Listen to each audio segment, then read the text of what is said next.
Asan ka ba? Yun sa likod pala. Wow. First of all, I don't think this was possible without some help from upstairs. My pre-game talk, I said the gospel reading for today, when Jesus Christ was asked what is the most important commandment. He said the first commandment is to love the Lord your God with all your heart, with all your strength, with all your understanding. And I said that's the way we should play today, with all our heart, with all our strength, with all our understanding. And he said the second commandment is to love your neighbor as yourself. And so I told the players that's the way we should play, selfless. We have to play selfless basketball, not worried about our own stats, just about what's best for our teammates. So, like I said, the players put in a hell of an effort, but just to be very honest, I don't think this could have been possible without some help from upstairs. So that's the first thing that comes to my mind at this point. Just very, very thankful. We were very thankful to just be in this position. And now, of course, we're doubly thankful for pulling out the victory.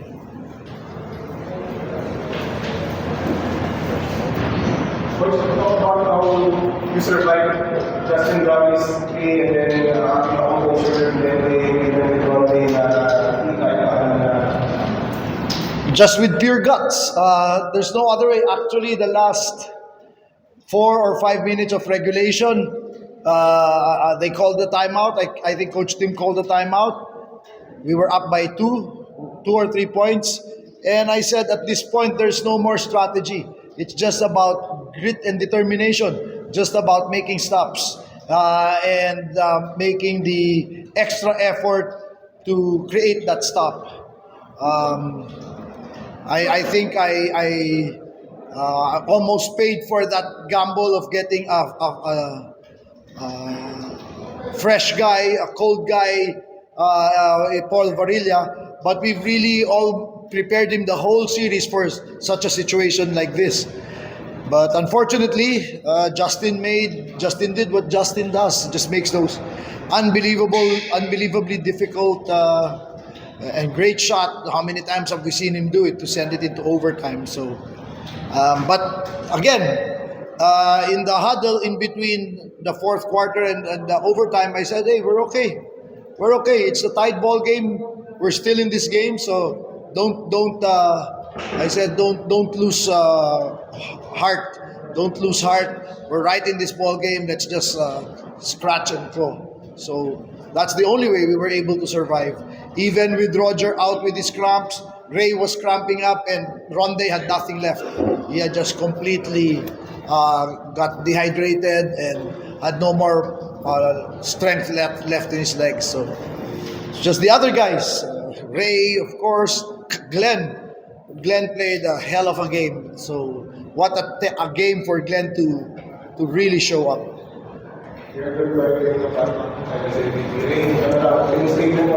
Ayaw mo bitawan siya. Coach, may love ako, Coach. Ito na rin yung bago kong love life. Ano na? Ano masasabi? Sobrang blessed kasi yun nga, I've been in my career down and ups and downs. So talagang hindi biro pinagdaanan ko. Even itong conference na to, when Kuya Jason was injured, I knew it na talagang the pressure is on me talaga. So grabe yung pinagdaanan ko noon. Talagang di ko alam kung paano ko ma-overcome yung ganung pressure. But then again, nung sinubukan kong embrace yung challenge na yun, yung pressure na yun. So, ito yung naging outcome. So, I didn't expect naman na mag-finals MVP ako kasi ang focus ko talaga, ang mindset ko, isa lang, nakapag back-to-back champion ako kasi tagal ko na sa PBA, 8 years na ako, and then sayang itong opportunity ito, kaya sabi ko, grab ko na to. Ito na yung pinaka-best way ko, pinaka-best chance ko na makasungkit ulit ng kampiyonato sa PBA. Coach, congratulations again. It's not very back-to-back game na. Kaya you mentioned the G word. No, please. Yeah, it's of course, talk about that, not be avoided. So just being too straight this season. Yeah, I guess it couldn't be avoided at this point, right? And I hope this is the last time you ask me about it. I acknowledge that fact now. There's going to be tremendous pressure on us. There's going to be a huge target on our backs. Of course, 11 other teams are going to do their darn best to stop us. And as you can see, we don't really have the best talent. We really don't have the deepest bench. But there's something in our players. They just refuse to quit. So, what we're going to take into this next. Excuse me. That's what we're going to bring into this next conference because, when I've learned all through my life that if you work hard, you put yourself in a good chance that good things will happen. It's not a guarantee, but at least you put yourself in a good position. And that's what we've done. With this victory, we have put ourselves in that position. So you can bet that we're going to come out and work even harder and try our best.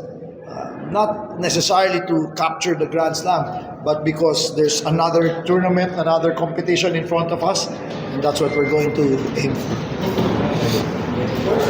Si Rodney na kanina injured, was this, was the issue? But was that, how the series is not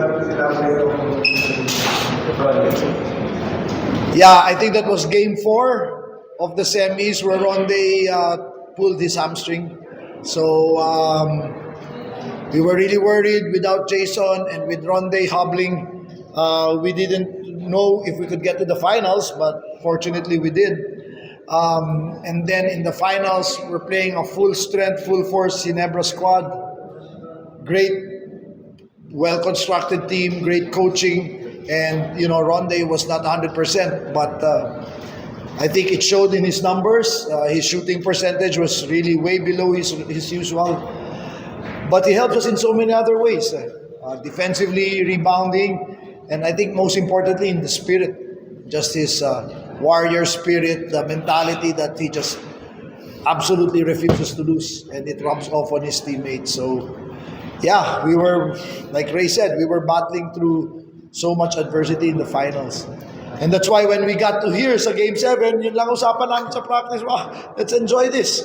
We're playing with house money na kasi nobody expected us to be here. Yes. Sabi ko, enjoy na lang natin to. There's nothing to lose. We committed to just support each other and stay positive.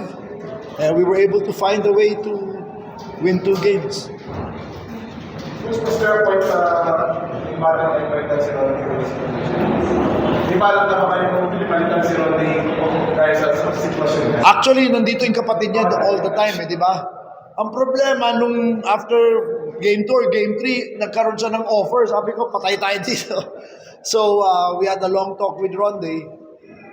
Our thinking is, do we get a new guy who we're going to teach everything that we're trying to do? Or we go with a 70-75% guy who knows everything that we already want to do. So we decided we were really looking, maybe we could fly somebody in.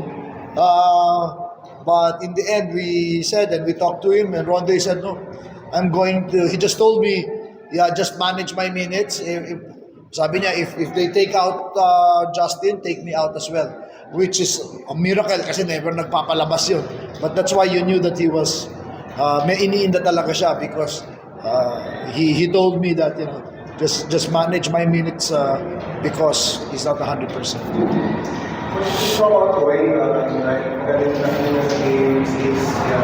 And tonight. And then after the games na i-acknowledge na sir, aside mo sa effort ni Boy, amidst those controversies that was able to step up and deliver. Yeah, a big factor in our team culture is vulnerability, and the willingness and the courage of players to be who they are and to be very self-aware. And Poy showed a lot of vulnerability in telling his teammates before practice of Game 6 that, okay, I need a lot of help, but I promise that's never going to happen again. Then you asked me the last game, I said he didn't even have to say sorry or apologize to me because, you know, ganun kalalim ang relationship namin.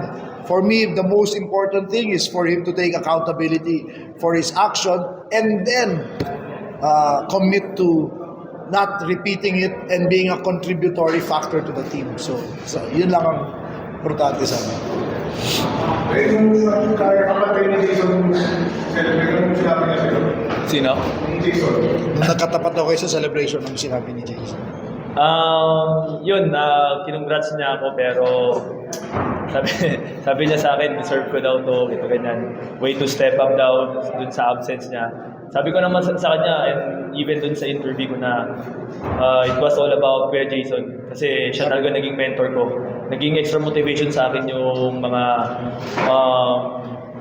advice niya sa akin nung pumunta siya nung last practice namin. Yep. Doon talaga nagsimula, doon nag-spark yung confidence ko lalo eh.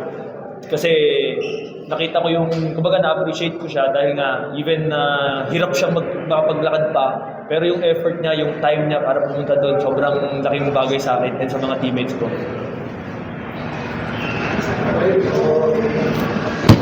Okay, celebration na! Ano na naman sasabihin mo? Congratulations. Thank you. Thank you. Salamat sa inyo.